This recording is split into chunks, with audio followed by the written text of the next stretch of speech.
Welcome to Knowles 247's On the Bench. I'm Chris Nee. I'm joined by Zach and Dane. We're going to talk recruiting and specifically the first official visitor weekend for FSU in June. Kicks off this Friday, June 2nd, with FSU bringing in a half dozen visitors. We're going to dive into each and every player coming in this weekend. But before we get into specifics, I want to ask both of you guys, and I'm going to answer this question as well. What is kind of the overarching theme or question or item that you're most paying attention to this weekend involving the visitors? I'll start, I guess. I think this weekend's a little bit different than the other two weekends in my eyes, right? I think a lot of the prospects that Florida State's bringing in this weekend are either guys that they're not sure that they are for sure takes in the class right now, and we'll get to who exactly I'm talking about, or guys that they might be on the outside looking in for, maybe third, fourth, fifth place for right now going into the summer, and they're trying to see if they can make some moves with those guys. And we'll get into to all the names, but that's how I would characterize this weekend. I think that's kind of what I'm looking for. You want some clarity on a few guys on whether FSU is going to pursue heavily moving forward, and then on some of the other guys, did FSU do enough this upcoming weekend to leave a dent in their recruitment as they head into their other official visits in June?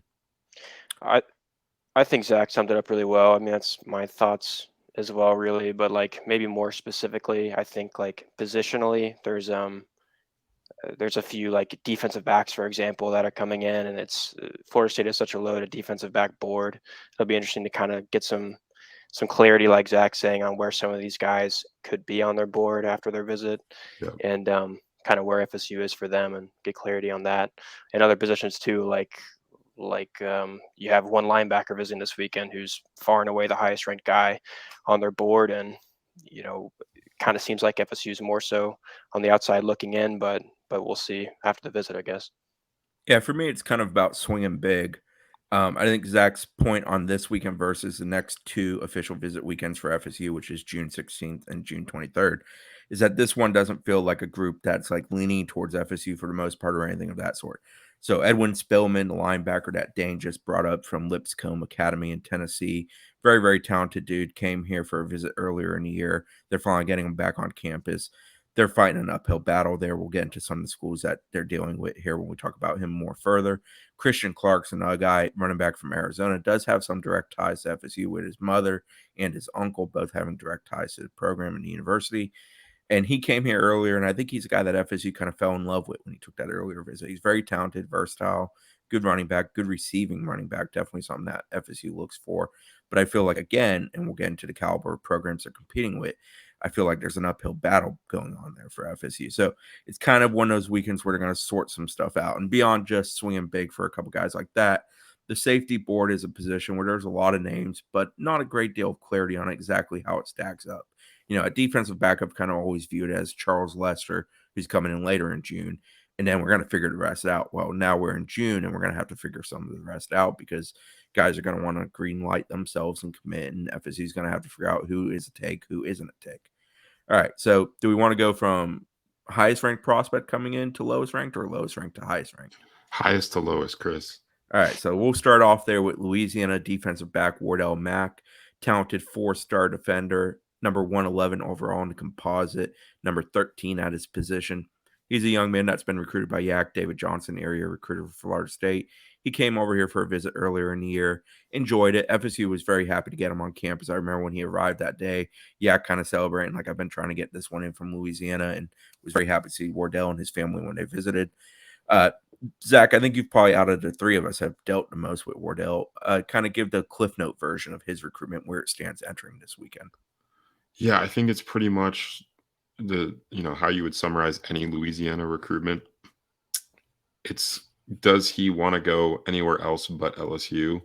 Right now, there's 3 crystal balls in for Wardell Mack, and they're all to LSU, the hometown school. So, yeah, I mean, this all just boils down to whether he's comfortable leaving the state and heading to one of the other schools that's heavily interested in him.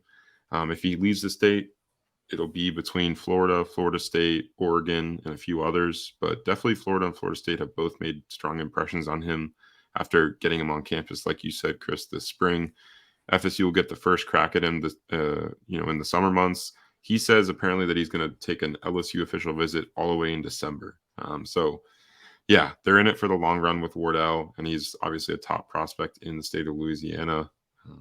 It's going to be a tough pull, but FSU will shoot their shot this weekend. Yeah, and Florida and Texas are two locations that have been mentioned for potential official visits in June.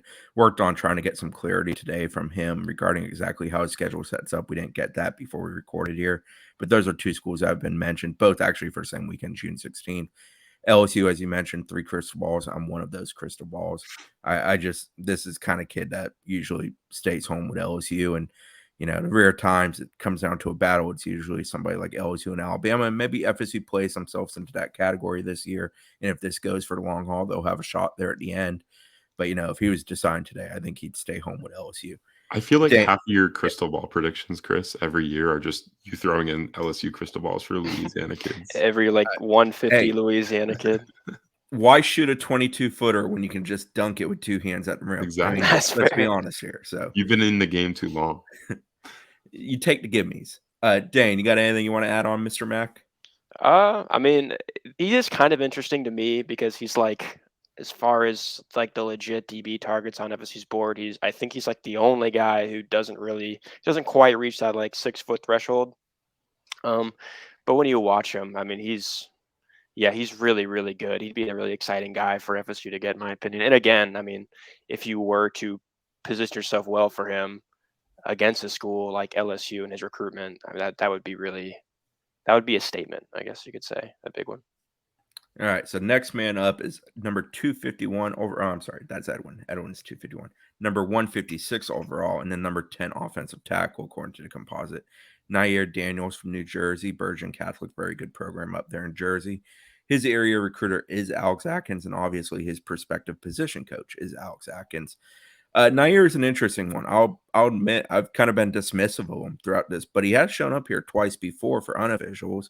And one of those was, if I recall, a 3-day unofficial. You'd correct me on that if I'm wrong, Zach. And now here he is coming back for an official. FSU's battling some really good ones. I know Georgia is a school that seems to like him a good bit. Rutgers is an area one. There's a couple other pretty prominent programs that are in the mix there. He's going to take several officials in June. Zach, you've got the best read on Daniels. You've dealt with him the most, and you've had the ability to interview him and get to know people in his circle.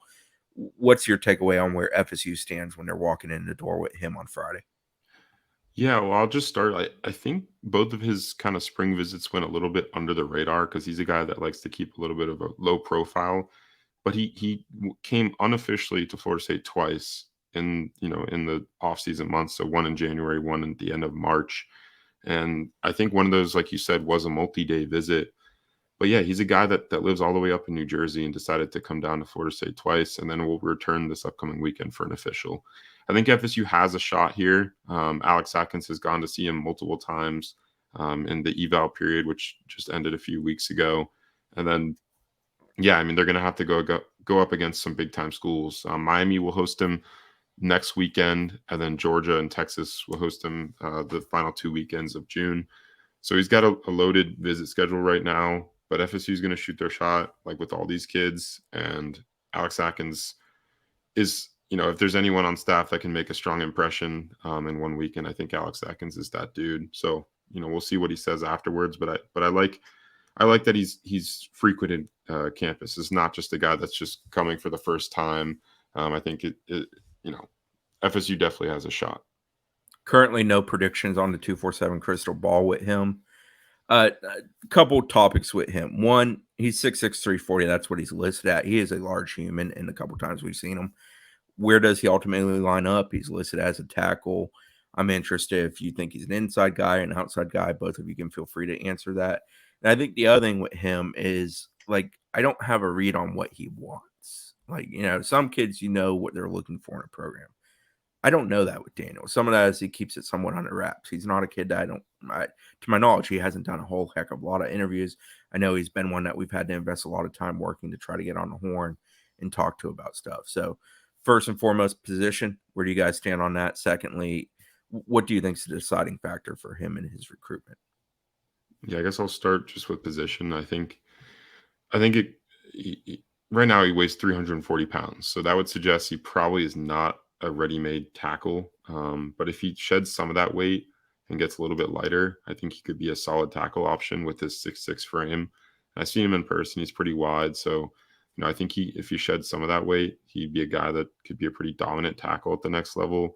But if you're just plugging and playing him into a college program today, you'd probably factor in on the interior offensive line. And honestly, like I've been told and talking to people around Nair Daniels that he isn't super set on just staying in his region. And I think that's kind of why you see his official visit schedule the way it is. They're all out of state schools. But yeah, I mean, he's a guy that's being recruited by the top team in the country in Georgia. Texas is another recruiting power. Miami is doing a great job with offensive linemen. So there are some stiff competition for him. But as far as what he's exactly looking for, I don't know that. But I know that he's not dead set on playing, within his Northeast region up there in New Jersey.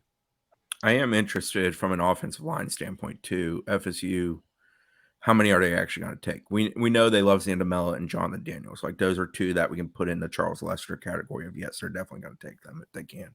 Yeah. Ty Hilton's an Owen coming in later this month for an official. He's a very different body type than Nair Daniels. He's much more slender and kind of like a kid that's got to fill out. Daniels is almost the opposite end of the spectrum.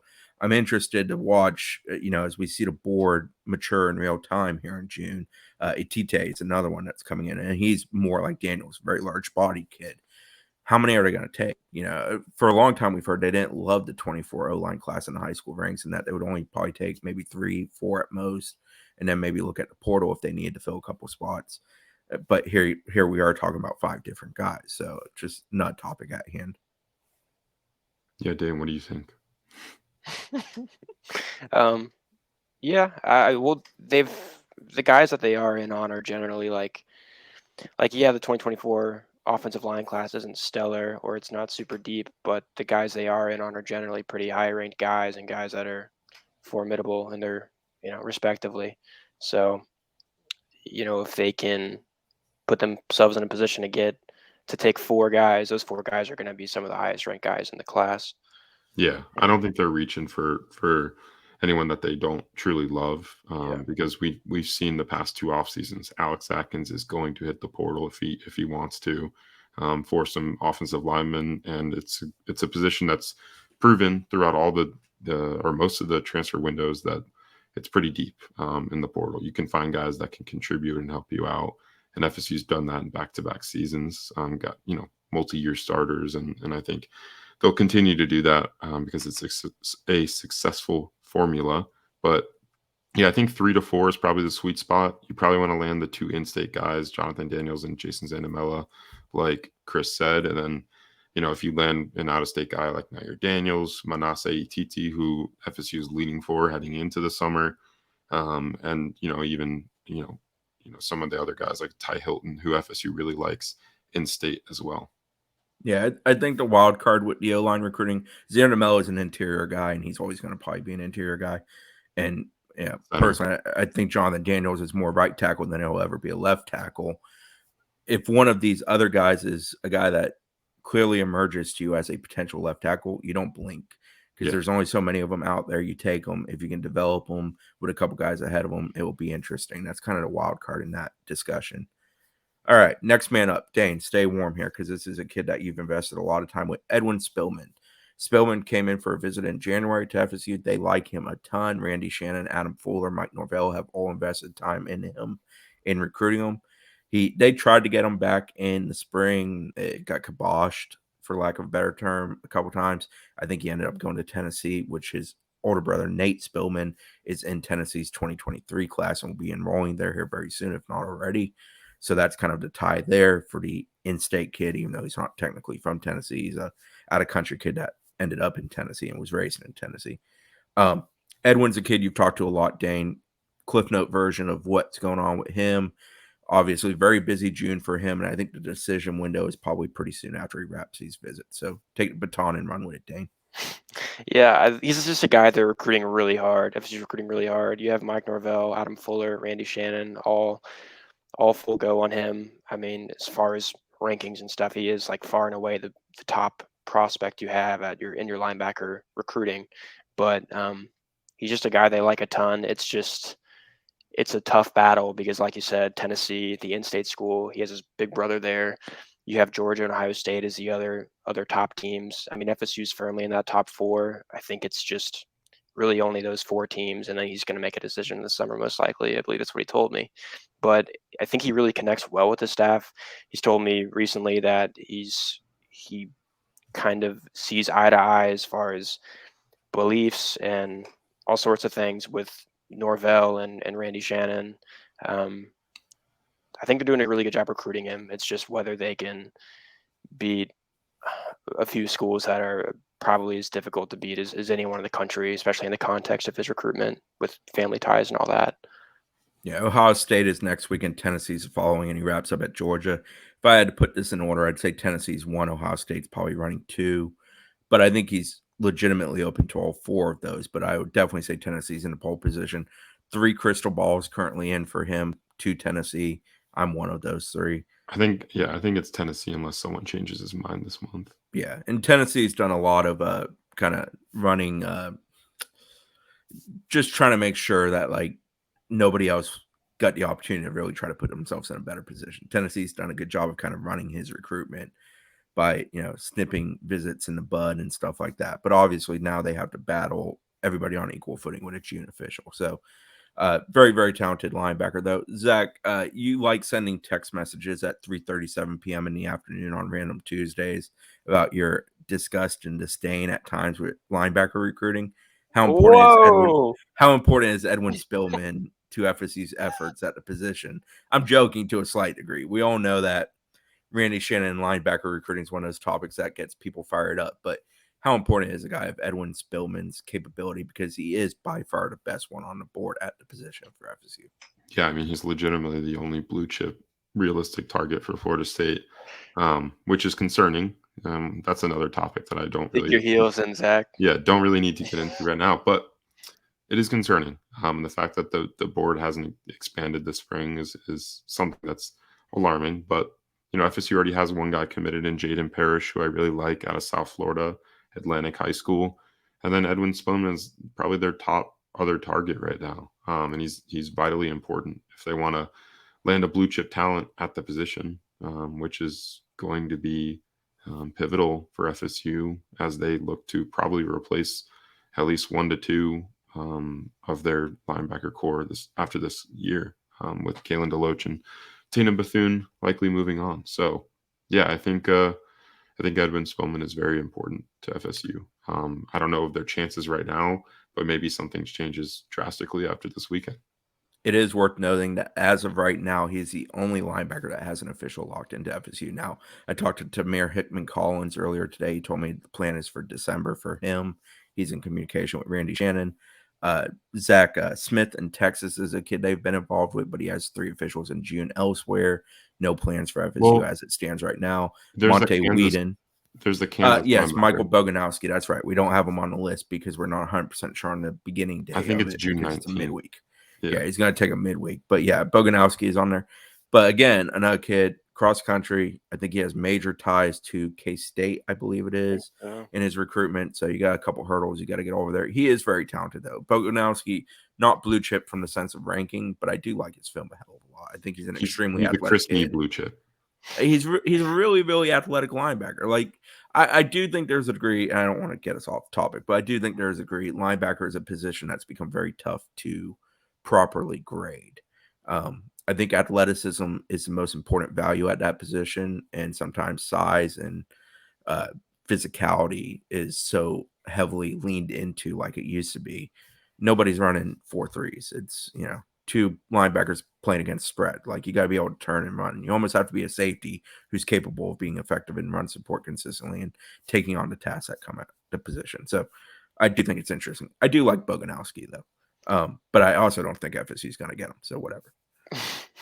He's Oklahoma likes him a lot too, I think, right? Venables. I mean, that's yes. Venables is very high on Boganowski, and he tends to kind of hit on linebackers. He's been pretty good over his career at recruiting that position at a high rate. All right, so before we turn and focus on the last 3, want to mention our sponsors, the Turner Group. Always love them. If you need anything real estate related, especially in the Tallahassee market where they're starting to do some different things, feel free to reach out to us, and we will put you in contact with them. You can also obviously find them. They're on most socials. They do a very good job of advertising for themselves. And Chattanooga Whiskey, I didn't look at the text message, but apparently they got some ribbons and Yeah, I'll awards read. here for 91 and 111. Go ahead, Yeah, Zach. I'll read it off. Chattanooga Whiskey 91 was named the best craft whiskey, and the Cask 111, Chris's Love, I was do love named it. best craft bourbon. This was today. So big news over at Chattanooga Whiskey. Try them out. You'll love it. I think we talked about this on the pod, but we set up at the Jacksonville booster event for FSU in April, and we're just handing out samples of Chattanooga Whiskey, and literally everyone loved it. So definitely go give that a try. Yeah, it's an excellent product. I mean, I really appreciate that they sponsor us and that they got our back like they do, but we're not blowing hot smoke here. They make a really, really good product. I love the 111. I don't drink it a ton. I don't drink whiskey near as much as I once did in my younger days. You young snappers on here with me.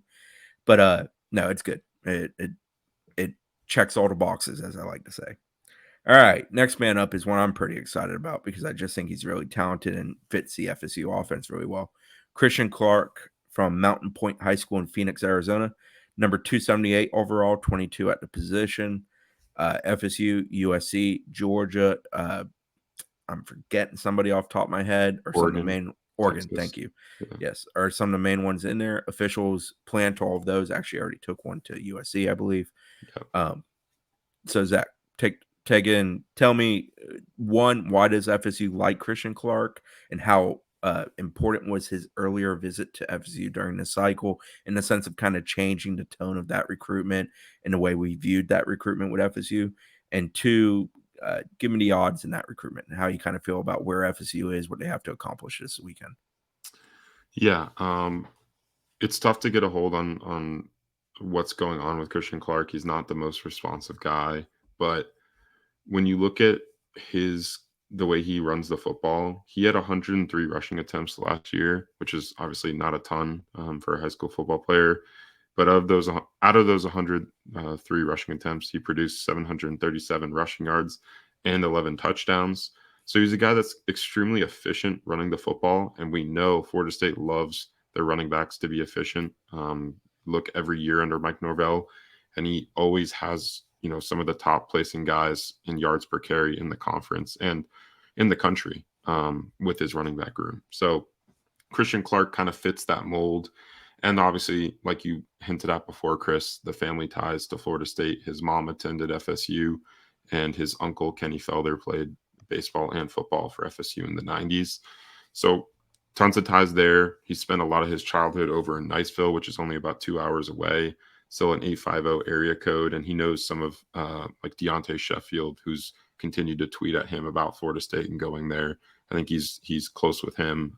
They're both from that area or around that area. So I think FSU has a shot.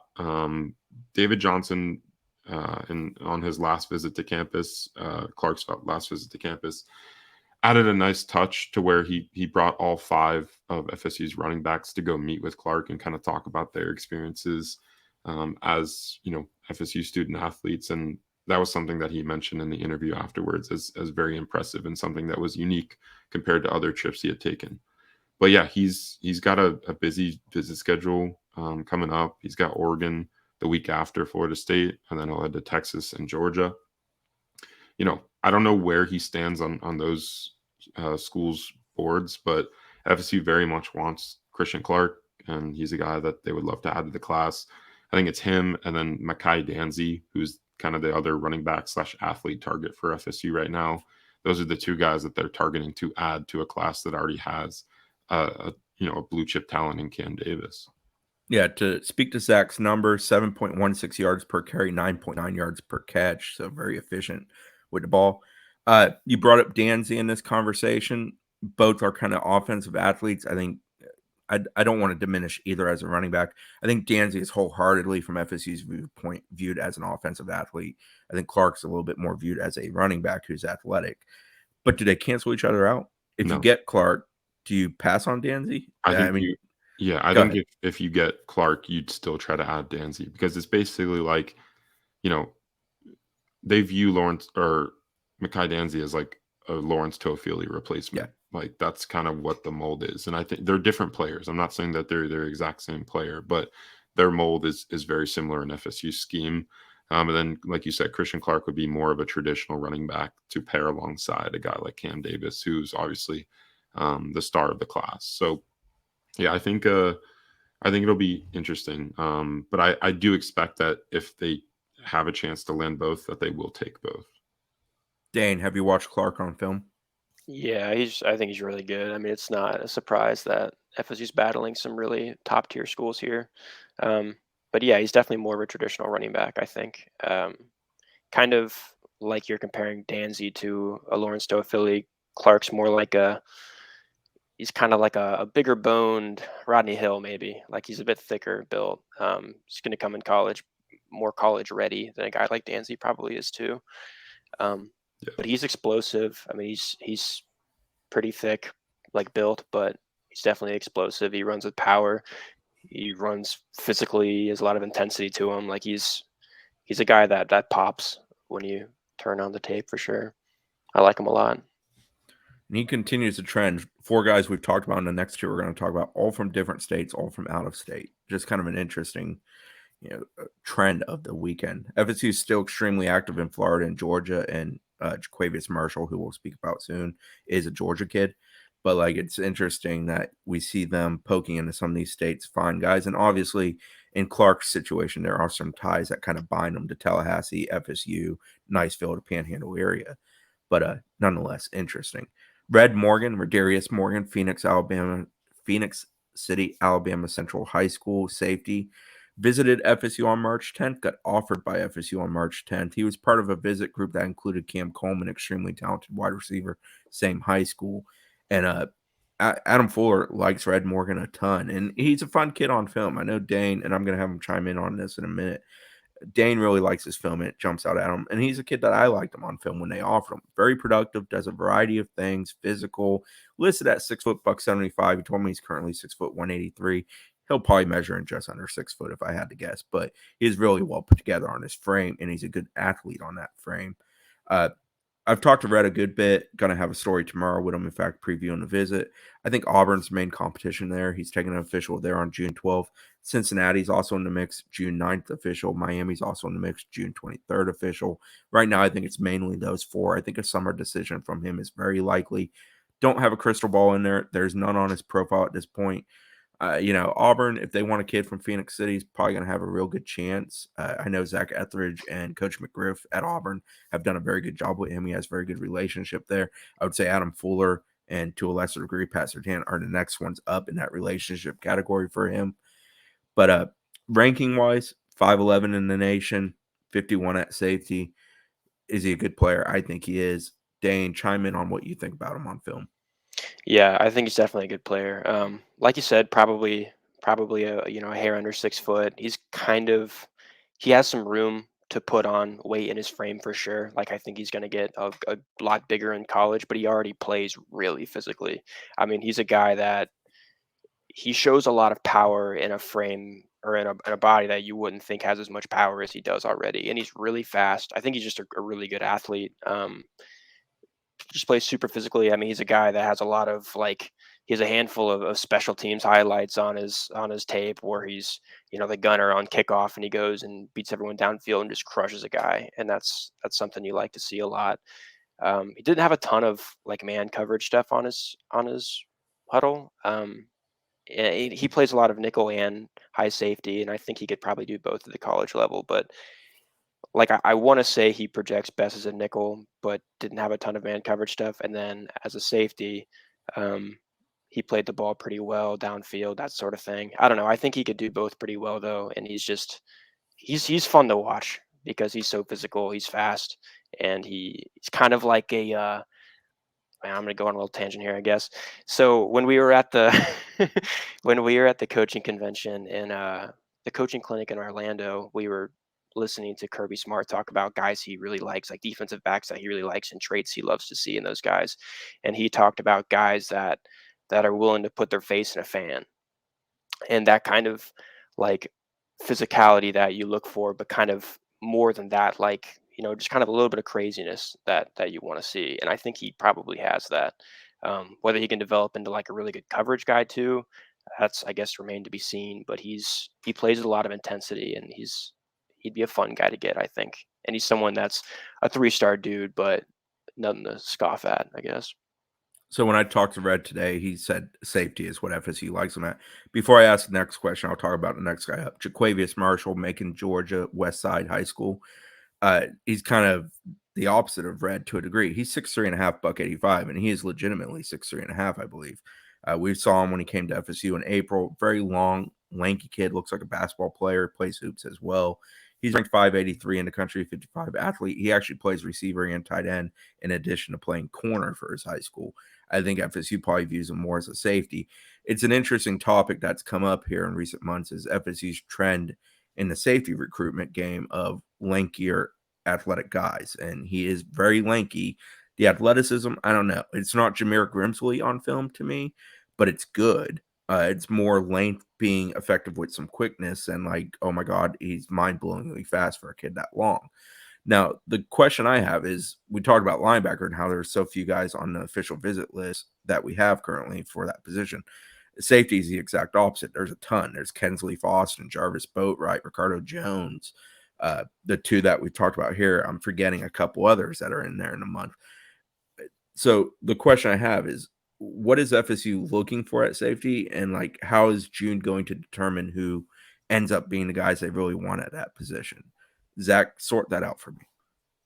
It's a lot of pressure. I think there's. I'm looking at the last weekend for the guys that they truly want, right? Like they're bringing in Ricardo Jones, who's a higher ranked kid, still has the frame, 6'3", 200 pounds, out of Warner Robins, so just a few hours away. And I think if you had to stack up where FSU's safety board is at right now, I think Ricardo Jones is close to the top. Past him, I mean, Jalewis Solomon, he's versatile, but he's a guy that FSU could probably take as a safety. And then there's, like you said, Kensley Faustin, Jarvis Boatwright is a guy I think Adam Fuller likes a lot. I mean, Ashton Hampton's on the official visit schedule, but not until December. We know FSU likes him a lot at safety. He's a local kid at Florida High, just about 25 minutes away from FSU's campus. So, yeah, like you said, there's a variety of guys. Jameer Grimsley, probably a corner, but could play both with his length. And he's a guy that I really like, and I know FSU staff loves a ton. But yeah, I mean, I think they're just working through all their options, right? It's good that they have options. You put it best. This is the opposite of the linebacker board. They have maybe too many options, right? Like too many options to where we're wondering, what direction are they going to head? I think you look to that last weekend and say those are the guys that they really want, and they really want to close on. I think they're going to do some more evaluation of some of the guys that you guys have mentioned, Jaquavius Marshall and Red Morgan, this weekend. I think this weekend's a little unique, as I said before, compared to the other two. And for that reason, I think they're going to look into those guys even more and further their evaluations in person, because we know Mike Norvell is big on that in-person evaluation and not only on the field stuff, off the field stuff, character, all that kind of stuff that they're going to be evaluating throughout the weekend. And then it'll give Marshall and Morgan a good opportunity to see what FSU has to offer. Yeah, I think that's an excellent way of explaining it. I agree. Charles Lester's start of the whole defensive back talk. Grimsley, to me, is a guy who's right up there, too. And I think more than anything, because he does have great deal of position versatility. He's a dude who can definitely play corner. He could probably also excel as a safety. And then Ricardo Jones, who I view more as a true safety, I love. I think he might be the best true safety on FSU's board. So, and Clemson's really high on him. And, there's plenty of other options, but it is very interesting this weekend how it's going to kind of play out.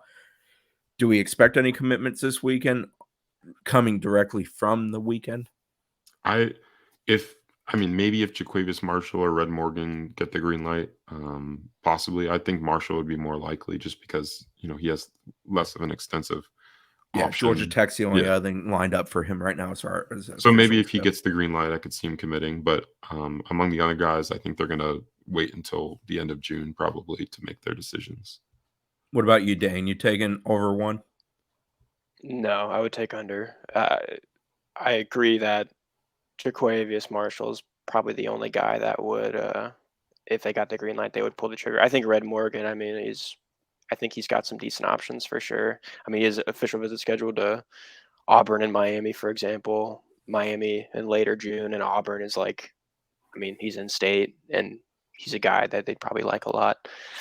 Also has an official visit to Cincinnati. But yeah, if they like Marshall enough, I could see that happening. I'm not super high on him personally, but they know more than I do. So FSU has 30 Big one. officials totally scheduled currently for the month of June. And we expect a couple more added to that. So roughly 30 to 36 is where we're sitting for the month of June. They had to bring some in this weekend just because you can't have, especially with next weekend basically being off the books because of mega camp and elite camp, you only have the 3 weekends. So you got to kind of divide a little bit and conquer. You can't have 30 on one weekend, even though they're going to have probably about 18 to 20 on that last weekend. It will be interesting. I think it's going to be a slow roll, and then the month's going to end with a bang. Even if it's not public, it's going to be like we're going to have a clear picture of who FSU expects to get and feels good about getting when June wraps up. But don't want to get ahead of myself. Anything else you want to add about this weekend? Either of you two? No, I'm just ready for June to start. It's going to be a crazy month, and this will be kind of the first big event of the month. And we're not even in camp season yet, so that'll just make it even more crazy to go along with the plenty of official visits. Yeah, and to speak to the craziness of June, there's a couple kids that have told me they're coming in June 3rd, which is Saturday for unofficials, younger kids. So like that's how June is. Like you've got half a dozen officials. Cool. There's some unofficials too, though. So good luck with that. Last question, then we'll wrap this up. Again, Turner Group, love you guys. Chattanooga Whiskey, congrats on the awards. Other guys visiting elsewhere this weekend. Is there a specific visit, a singular visit, Dane? That means one. Oh gosh, that you're paying attention to. I'll let Zach go first so you can collect thank yourself, God. Dane. And Yeah. I might even go after Zach just to give you all the time. That would be ideal. Go ahead, Zach. You know what? I'm changing it up. I was going to go with another answer, but I'm going Ricardo Jones to Clemson. I think Clemson wants to close on as many guys as possible this upcoming weekend. This is their big official visit weekend of the summer. They want to bring on all their top targets, and I think they're going to be putting on the pressure for guys to commit. I don't think Ricardo Jones is going to end his recruitment after that weekend, but you never know, right? Dabo Sweeney and his staff do a great job recruiting, especially at defensive back with Coach Mike Reed. I don't know who their safety coach is, but I know they have they do a great job at that position in general. And I think Ricardo Jones is one of their top safety targets and a guy that they absolutely want to add. So that's one I'll note that I'm a little worried about. What about you, Chris? Well, as I buy Dane more time, I'm going to fill a little bit here. Clemson has a huge weekend, as you mentioned. From an FSU perspective, beyond Ricardo Jones, Ashton Hampton, Cameron Coleman, and KJ Bolden are all also going to be at Clemson. So that's one that we'll be keeping an eye on. I'm going to go with LJ McCray, I think, going to Florida. Yeah. I think Florida's major competition there. I think I don't think LJ is a kid in a rush, so I'm not worried about him going and deciding. He's kind of left it open-ended that he'll decide whenever he's ready. He's not necessarily a kid that has to take all his visits or play it out to the end. But I've never gotten a feeling LJ's in a massive rush either. And FSU currently is an October official for him. So FSU is more on the other bookend of this recruitment from an official visit standpoint. But I am interested, one, how it goes with Florida. Because let's be honest, kids in Daytona, it's not like he can't just go back to Gainesville whenever he wants. It's not out of way. But I am interested if Florida kind of goes for the close and how LJ reacts to that, how he, just what he says when he's walking out of a building on Sunday. I'm interested in that. So out of the list that I'm looking at, that's one that I picked. So Dane, I feel like there's an easy one I left for you. It's the one I almost picked. I'm interested if it's what you picked. So I'm go ahead. down to 2 and I can't decide. Oh my gosh. Fun fact, we actually told Dane about this prompt before the podcast. Yes. Oh my God. Yes. Well, I had 4 and you took 2, so there's that. Okay, so we if we gave him 40 minutes, he'd have it down to 1 maybe. I wouldn't. All right, Dane, who's the one?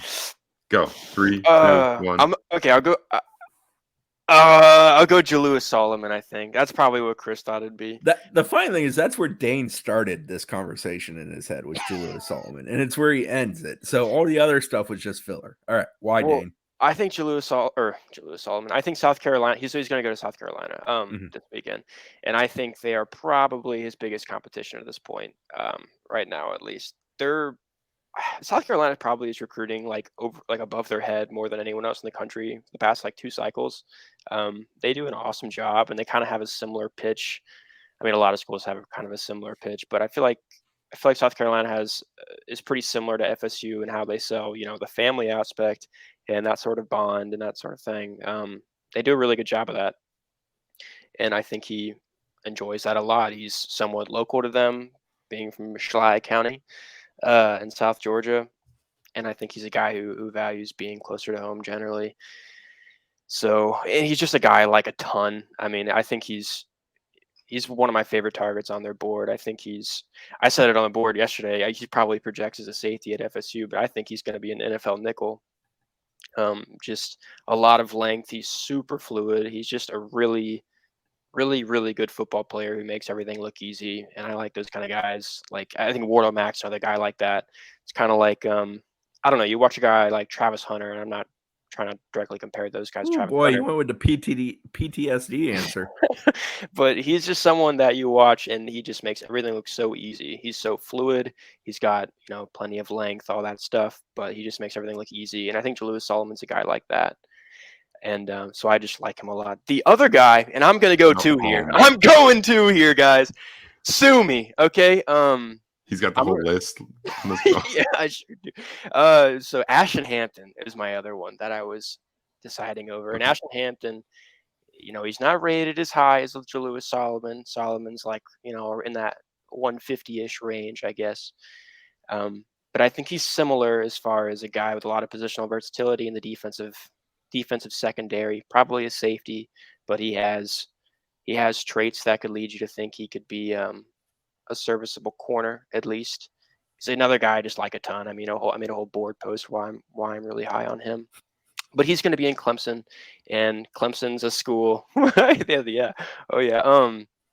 Clemson's a school that likes to try to close early on these guys in the summer. So, and Clemson is the school that I'm worried most about with Ashton Hampton. So yeah.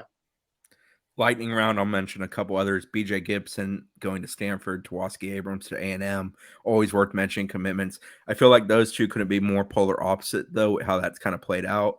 From what I understand, BJ's been very upfront with the staff about plans to go to Stanford. Tawaski's making sure he unveils everything on Instagram, and he's doing his whole thing. Jonathan Daniels is going to LSU, who I view as FSU's main competition.